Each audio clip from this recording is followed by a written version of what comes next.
Friends, welcome to Juani's Garden. My name is Juani. Friends, today is all about getting the garden ready for winter.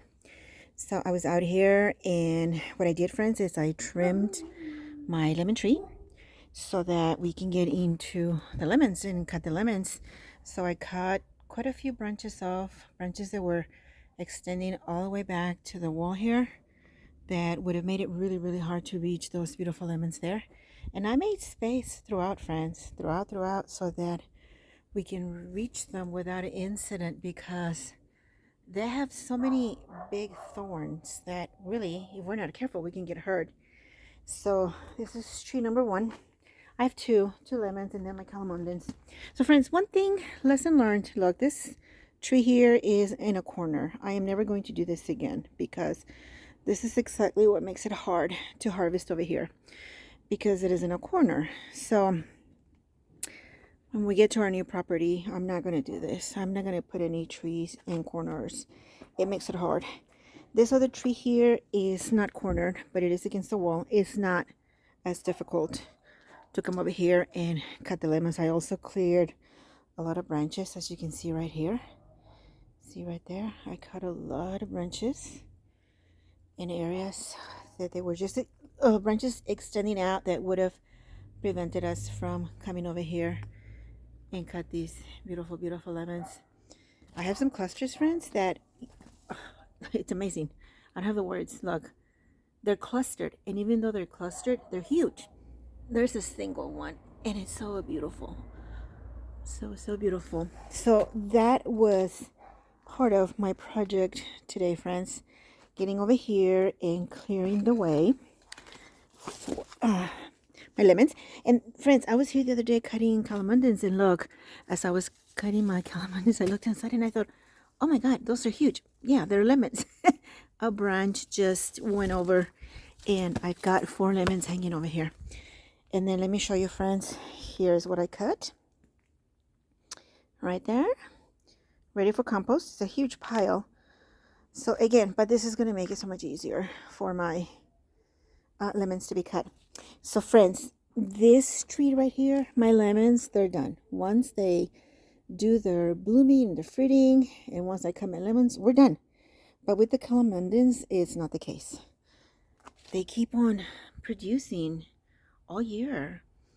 Last year, even during the winter, they kept on producing. This tree has been producing fruit, friends, for a whole year.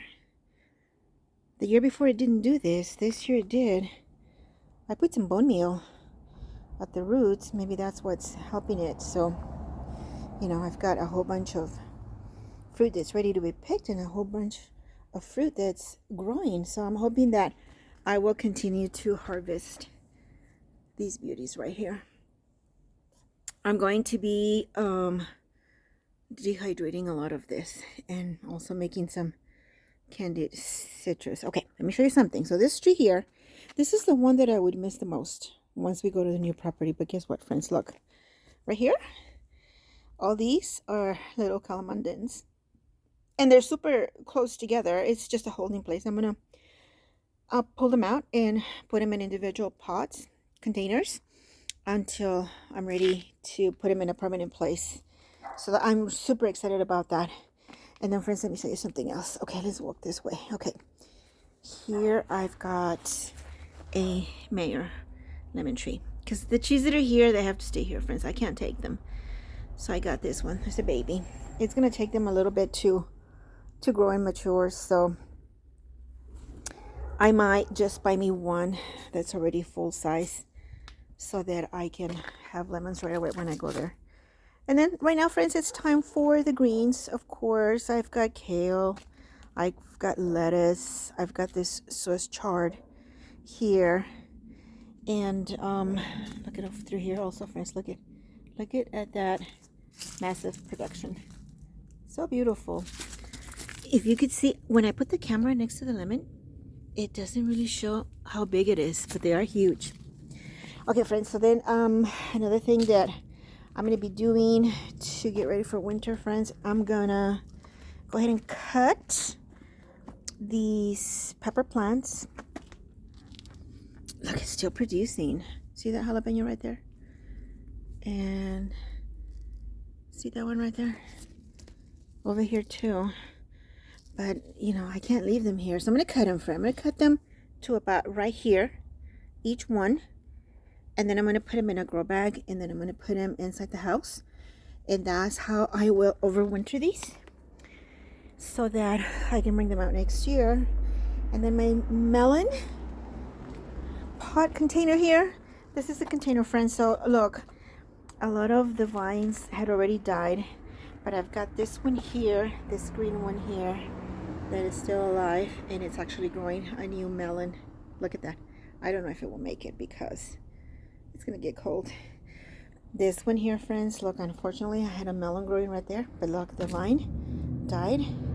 See? So it didn't get to develop.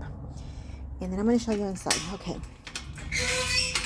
So inside here, I'm gonna be cutting that melon there. Ooh, that melon doesn't look too good. Anyway, I got that in that miniature melon there. But most of these are also dried up. So I've got, I think, only one vine that has life on this side. So, so that one.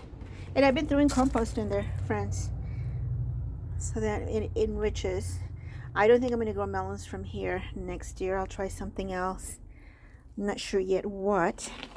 And then this other one here too. See? It's gone. That's where I had the watermelons growing. I don't think I'm going to have time to collect all my spinach, really. There's so much of it. Some of it is probably just going to freeze, so I'll probably just cut it and use it as compost. Right now, as I speak, I have some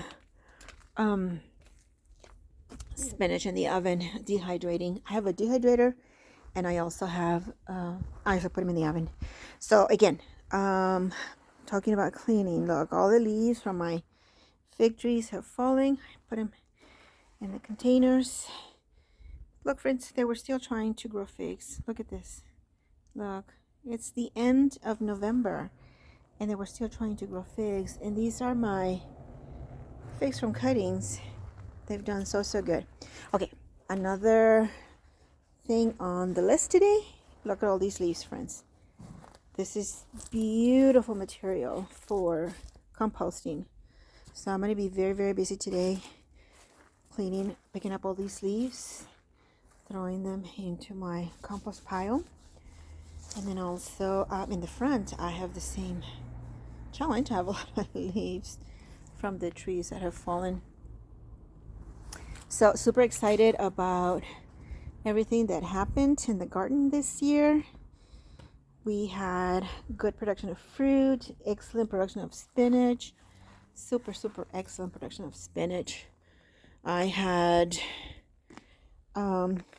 decent production of herbs like my oregano. My cilantro was not that great. I had huge amounts of celery, and a lot of it was dehydrated. Celery starting to come back, and that's from seeds that dropped in here. So I think I will have it again. And then I'm really super surprised that this lettuce is going into bolting because it's not hot anymore, friends. And so I'm gonna have to cut it. It's bolting. Look at that. I'll probably let this one grow fully into bolting so I can grow me some seeds. But the most exciting thing for me right now, friends, is my citrus. And usually November, December is when we collect our citrus. Look at that. So beautiful. Let me see if I can get a closer shot. Look at those clusters. Beautiful. See that? I call this one my yellow Christmas tree. I call my calamundins my orange Christmas tree. And my pomegranates, friends, I'll be harvesting those as well. I call my pomegranate tree my red Christmas tree because that's what they are to me. They're like Christmas trees. They're my gifts from all the work that I put in during the summer, spring and summer. So friends, thanks so much for visiting the channel. Don't forget to subscribe and give us a like. See you again soon.